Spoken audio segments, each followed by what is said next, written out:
Good morning po at welcome po dito sa Kape at Balita sa Radyo Pilipino UK. Nakakalungkot din po yung nangyari sa 17 nating mga kababayan na nandyan po nagtatrabaho sa bansang Qatar, mga kaibigan ho, na hinuli at ipinakulong ng mga otoridad matapos po naman ang pagdaraos ng isang political rally dyan sa naturang bansa bilang pagkikiisa ho at pagpapakita ng suporta sa dating Pangulong Rodrigo Duterte particularly at birthday nga po niya kahapon ano, mga kaibigan. Nagdiwang sila doon, nakiisa sa iba't ibang mga grupo na naglunsad ng katulad po na pagkilos sa iba't ibang panig po ng Pilipinas at buong mundo. Yun ang matindi. Nakita niyo ho yung aerial shots ng iba't ibang mga pagkilos na isinagawa nung birthday ng dating pangulo. Napakadami ano ho, mga kaibigan, parang parang may eleksyon, parang may eleksyon talaga. Pero napakatindi, mga kaibigan, ang ipinapakitang suporta diyan po naman sa dating pangulo. Nababasa ko nga na itong karamihan sa ating mga kababayan, particularly yung naniniwala kay Bongbong Marcos, na tila sinisisi pa, mga kaibigan, itong mga kawawa nating mga kababayan na nahuli diyan sa Qatar ho. Parang sinisisi pa sila na, ayan kasi nagpapaka-DDS kayo, hindi kayo nag-iisip, masyado niyong iniisip, emosyonal kayo pagdating sa dating pangulo. Parang sila pa yung kanilang sinisisi ng ating mga kaibigan, kababayan natin ano ho. Pero nagkakamali sila, mga kaibigan, hindi nila nababasa na yung ginawa ng ating mga kababayan na nahuli diyan po naman sa Qatar, bahagi lamang po, ramification, ika nga, ng ginawa ng administrasyon ni Marcos kay dating Pangulong Rodrigo Duterte. Yung hinayaan niya yung mga otoridad kuno, Interpol kuno, ICC kuno, na wala naman silang maipakita, pinabayaan nilang damputin at dalhin sa Netherlands ang dating Pangulong Rodrigo Duterte. Oh, ang ramification ho, yan yung ginawa ninyo, ayan nasaktan ng maraming Pilipino kaya ginagawa nila yan. Hindi nila mapigilan ang kanilang sarili na ihayag yung kanilang pagkadismaya sa Administrasyong Marcos. Hindi nila naitatago na sila ay nasaktan. Nasaktan ang kanilang damdamin. Ganyan naman tayo mga Pinoy Yung kapag ka underdog ka, sinipa ka na, o nalugmok ka na nga, isisipain ka pa, mapupunta talagang simpatsya ng ating mga kababayan sa iyo na ganyan ngayon nangyari kay dating Pangulong Rodrigo Duterte. Alam mo naman kapag ka sinabi mong OFW, ang daming-daming nagmamahal sa kanya, mga kaibigan. Ipinagtatanggol siya kasama ang kanyang pamilya, lalo na kay VP Sara Duterte, mga kaibigan, ano ho. So, nababasa ko ba yung ibang mga kababayan natin na naniniwala talaga kay Bongbong Marcos na yan na siguro yung sinasabi nilang zero remittance. Kapag ka nakulong sila, talagang hindi sila makakapag-remit dahil hindi sila makapagtrabaho.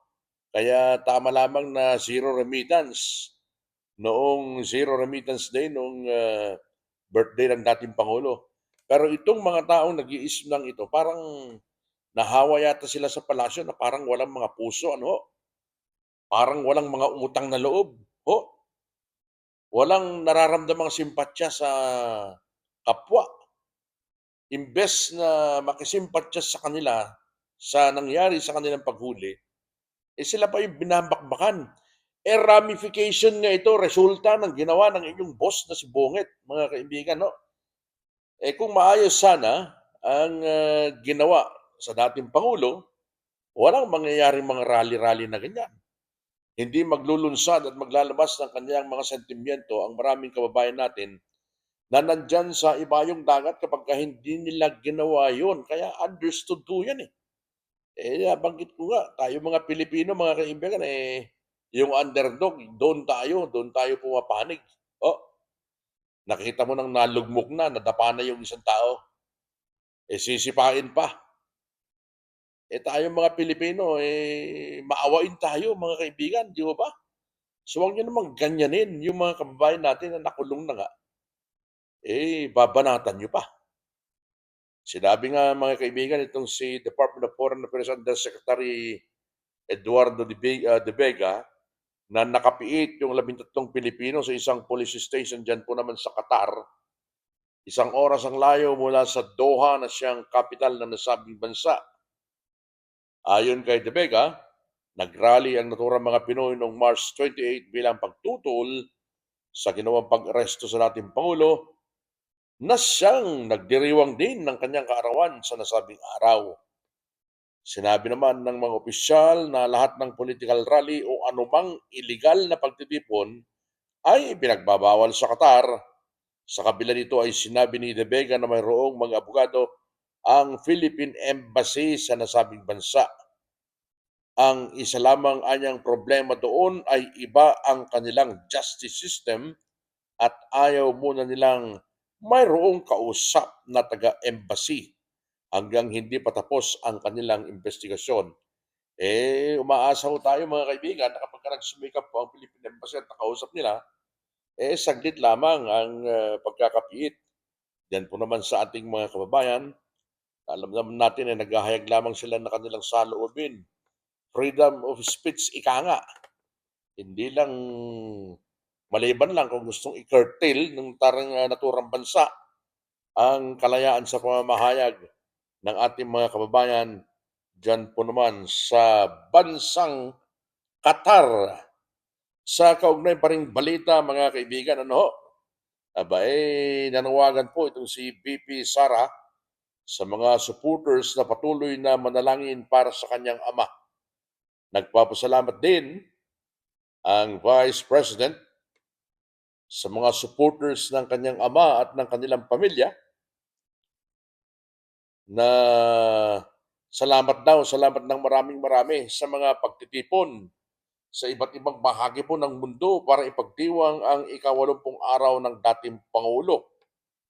Ayon sa kanyang message, taus-pusong nagpapasalamat ang VP at patuloy na sumusuporta at nagmamahal sa kanyang ama. Ayan mga kaibigan, diyan po nagsalita si VP Sara diyan po sa Netherlands at sa iba't ibang panig po ng mundo ay nasaksihan po ang napakaraming mga OFWs na naglunsad nga po ng pagtitipon para i-celebrate ang birthday ng dating Pangulo. Napakalaking bagay umano anya sa dating Pangulong Duterte ang pagtitipon sa kanyang kaarawan, mga kaibigan. No? Nanawagan din ang VP na hilingin natin sa Panginoon na sana po ay makauwi na agad itong si Pangulong Duterte sa Pilipinas. Ang ating mga magtitipon ay nagpapatunay ng lakas, tapang at paninindigan ng mga Pilipino. Yun naman po ang pinaka-ultimate ho na pag-asa natin mga kaibigan. No? Naway makauwi ang dating Pangulo sa Pilipinas dahil ang layo ho ng agwat yung susunod po na